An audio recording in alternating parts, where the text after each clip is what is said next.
Les gâteaux de Noël ont disparu.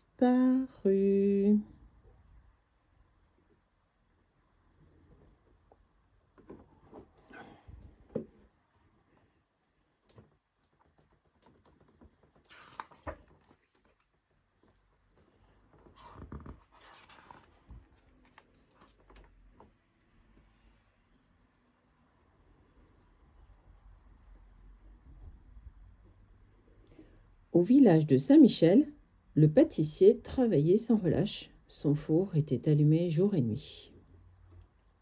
Les fêtes de Noël étaient proches, en effet.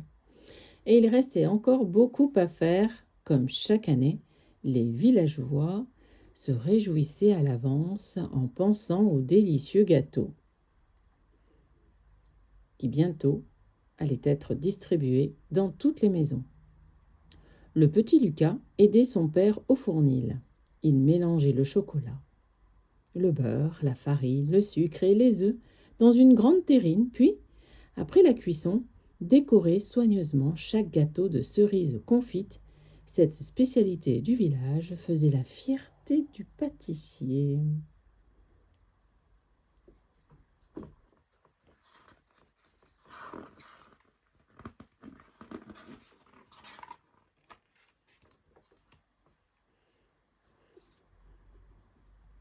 Ouf!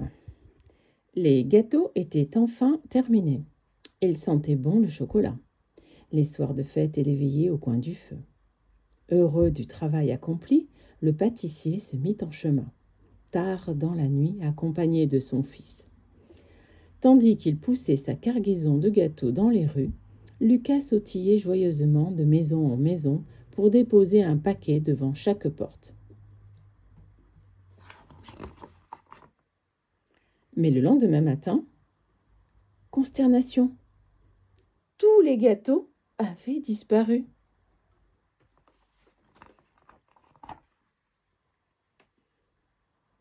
Quelle chose est incroyable!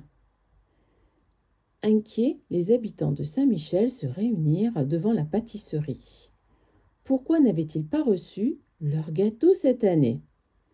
Le père de Lucas était aussi surpris qu'eux. Il avait bien livré les paquets. Ils en étaient sûrs et certains. Tristes et déçus, les villageois rentrèrent alors chez eux. Jamais encore ils n'avaient fêté Noël sans gâteau. Pendant ce temps, Lucas avait fait une étonnante découverte.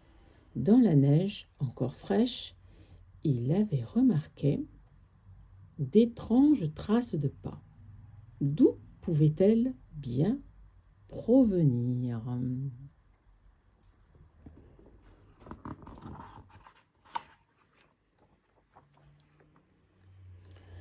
Lucas suivit les traces. Elles allaient de porte en porte, puis s'éloignaient du village. Elles le menèrent jusqu'à une maison à demi enfouie, sous les arbres à la lisière de la forêt. Lucas regarda autour de lui, personne en vue. Il frappa à la porte, frappa encore, pas de réponse, et prudemment, il ouvrit et pénétra dans la chaumière.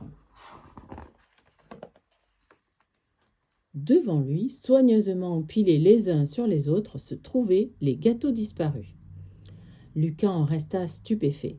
Mais avant qu'il n'eût eu le temps de réfléchir, la porte s'ouvrit d'un seul coup et une ombre immense et menaçante envahit la pièce.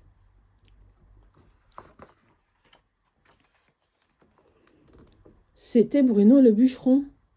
Sans un mot, il saisit le petit intrus et l'enferma dans une cage. Puis il s'assit et se mit à manger en poussant des grognements.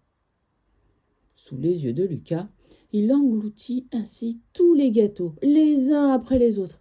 Mais dès qu'il eut avalé le dernier morceau, il se mit à gémir et à pousser des ouilles et des aïe de plus en plus déchirants. « Au secours, j'ai mal au ventre, je vais mourir !» gémit l'énorme bûcheron. Plié de douleur, il n'avait plus l'air si dangereux à présent. Lucas rassembla tout son courage. « Je connais un remède contre le mal de ventre, dit-il. Il faut prendre de la tisane bien chaude. C'est ce que maman me donne toujours quand j'ai mangé trop de chocolat.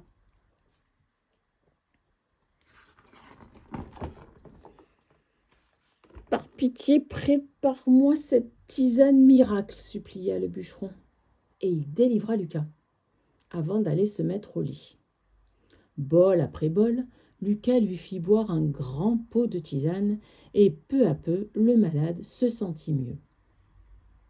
Lorsque son mal fut passé, Bruno se mit à parler. Il raconta à Lucas combien il se sentait seul dans cette forêt, comment chaque année il y passait Noël sans personne avec lui, et comment il avait voulu gâcher la fête des villageois pour se venger. Mais il ne s'occupe jamais de moi. C'est pour ça que j'ai volé les gâteaux, dit-il d'une voix triste. Mais je le regrette maintenant.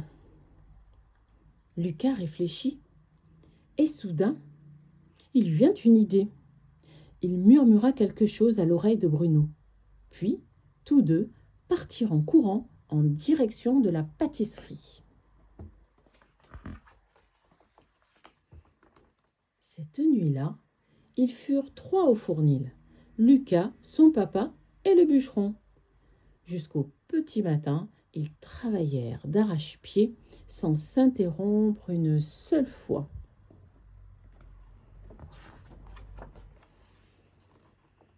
Quand les habitants de Saint-Michel se réveillèrent le lendemain, une nouvelle surprise les attendait.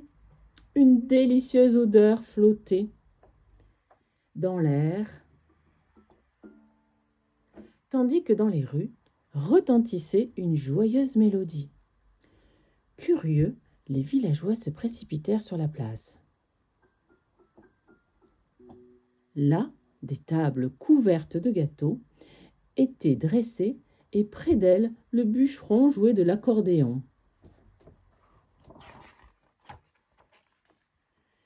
Cette année-là, à Saint-Michel, c'est sur la place que tout le monde se réunit pour fêter Noël. Les villageois chantèrent et mangèrent des gâteaux jusqu'à la nuit tombée. On aurait dit que personne ne voulait plus rentrer chez soi. Lucas était le héros de la fête.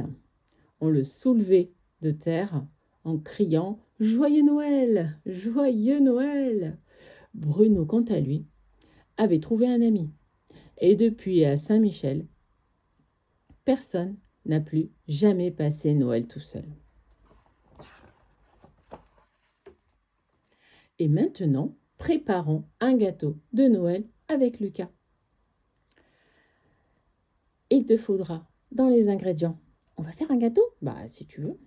Alors, 280 g de farine. Oui, 150 g de beurre. 200 g de sucre, 2 œufs, 100 g de chocolat à cuire, un verre de lait, un demi-sachet de levure, de la crème fouettée et des cerises confites pour la décoration. 1. Tu casses le chocolat en morceaux et tu le fais fondre dans un bain-marie. Tu ajoutes le beurre et tu laisses fondre. Et tu verses ensuite le reste du lait. Et tu mélanges bien. Ensuite, tu bats les blancs d'œufs en neige fermement. Et tu mélanges les jaunes avec le sucre de façon à obtenir une crème lisse. Après, incorpore petit à petit à cette crème la moitié de la farine tamisée. Le mélange au chocolat, beurre, lait refroidi, puis le reste de la farine. Ajoute alors des blancs d'œufs battus en neige et la levure et mélange jusqu'à obtenir une pâte onctueuse. Et puis tu verses dans le moule préalablement beurre et saupoudré de farine. Préalablement beurré. Préalablement beurré.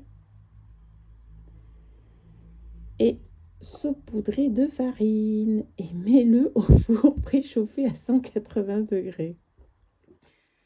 Bon, je termine. Pourquoi? Parce que suis fatiguée. Et toi aussi? Non? Laisse cuire le gâteau 30 minutes environ et sent la bonne odeur.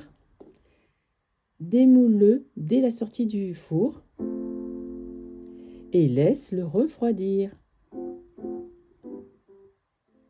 Décore-le de crème fouettée et de cerises confites. Bon appétit et joyeux Noël. Est-ce que je peux dire à bientôt? Oui, tu peux le dire. À bientôt.